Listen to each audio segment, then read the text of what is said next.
So let's get us back to our main purpose here, the reading skill set.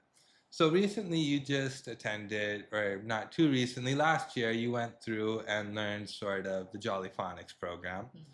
And from what I know, you really liked that program. I mean, you've been singing its praises, you've been doing trainings for it, and really the results you saw just in that first year of implementation were very impressive to you. So why don't you tell me a little bit about the Jolly Phonics program? How did you come across doing that training? What sort of inspired you to do it, and why are you a champion of the program now? Okay, Jolly Phonics. Every time I hear Jolly Phonics now, it's like it just brings a smile to my face.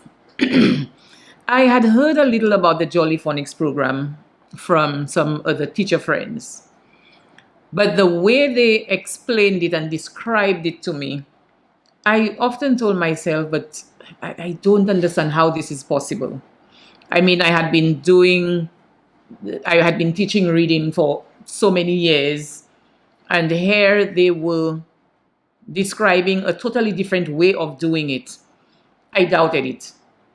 But I am one who's always prepared to try new things. So I told myself, you know what, I can try that. Um, I think the notice came for some training session in the teaching of reading using Jolly Phonics. So I decided to go. I attended the training. It was a 4 or 5 day training session. And my goodness, I embraced it fully. The Jolly Phonics program, it's a systematic program, very multisensory, which focuses on students learning the sounds of the language first, and then building skills, main skills in, phonological awareness. So on a daily basis, you would introduce a sound, have students manipulate the sound. So there would be a lot of phonemic awareness taking place, where it's a lot of auditory, speaking, listening, right? Playing around with the sounds And for and our then build listeners, on just for it. those that might not be aware, can you tell us a little bit about what you mean by phonemic awareness? Okay, so phonemic awareness is being aware of the different sounds in a language, the sounds that make up words. Sounds come together to make up words, and then these words come together to make a sentence to tell you something. Um, with phonemic awareness, the emphasis is on the sounds of the language, being able to discriminate between different sounds, being able to play around with the sounds. So identifying words that rhyme, um, blending, putting the sounds together, segmenting, breaking a word into the different sounds that you hear, and each sound would be the phonemes, right? There's no written representation involved in phonemic awareness. So that's what it is. Substitution. You have a word, bat. You remove the b and you put in the r and you get rat. You know, that kind of thing. No writing. And so Jolly Phonics is really focused on the sound, not necessarily the written letter. Well, we do the written, but then you see, before, children were taught the name of the letter. So instead of telling them the sound a, you would stress on this is letter A. So research has shown that it's more beneficial for children to learn the sounds of the language, learn to put those sounds together. That will help them to read faster than learning the name of the letters. Yes, so the Jolly Phonics program, it emphasizes the sounds of the language, mastering those key sounds. There are 42 main sounds. And then having mastered those sounds, blending, segmenting, this happens on a daily basis. There's a lot of repetition. There's a lot of opportunities created to practice and to master those skills. And then with that, you build on it, where you bring in the writing, There's the letter formation. You have a little practice in that every day. There's the dictation where I call out the sound to you.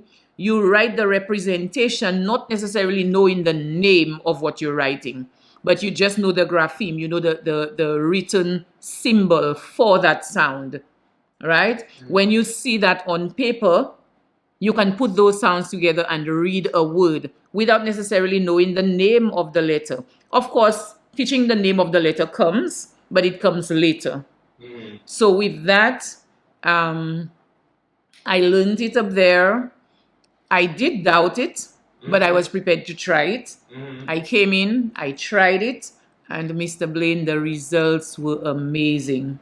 Amazing. First term, and then you would get students reading, students who came in September without any sound knowledge in terms of knowing this is the sound for this symbol, this is the sound for that. And by the end of the first term, they would be able to pick up a book, read words, they would know the sounds, all the different sounds of the language that have been taught, and so on. It's just amazing. Mm-hmm. You know, one thing I was really impressed by, I mean, when I saw the ECLA results at the end of the year, usually you've got two or three students that just didn't quite get the phonics down and they still really don't know their alphabet much at all. Letter names, letter sounds, they just don't. This year, or last year, I suppose, what I saw was that there were a few students that didn't know their letter names, but I don't think there was a single student that didn't know most of the letter sounds. And that was a huge change. Like that's just not what we usually see. Those struggling students, those students that we can kind of identify are going to learn at a little slower rate, those students with Jolly Phonics are able to at least keep up in terms of those letter sounds. So I've seen those results as well. Very impressive. And one thing I find interesting is the motions are so important. When I would do the testing, they would sit there and they would do the ch as they're doing the T or the little those little actions are how they kind of remember, like they connect those. Yes, and I think that is one of the key things that makes the program so effective. I think the multisensory approach, because we know that we have different learners in the classroom. So those who are auditory learners, there is something for them. The visual learners, something for them. The tactile learners, something for them. Because on any given day, when you plan your lesson, they would be listening to a song, they would hear the sound, they would have to do the shape, right? They would get up and pick something out, use Play-Doh to manipulate. There's so much. Use their body to make shapes, or dance around, sing. So much involved in it. So there's something for every child. Every child. The child who does not like to just listen to you, they will see. Because with the program also comes a kit where you have the posters, you have the letter cards, you have the books. There's the audio as well with the songs for each letter. Yeah. There's the action that goes with each sound. So with all of that, it's like children are just busy in the classroom at that time, just buzzing with excitement. I remember a few years ago I read a book. This would have been sort of like a textbook on adult education.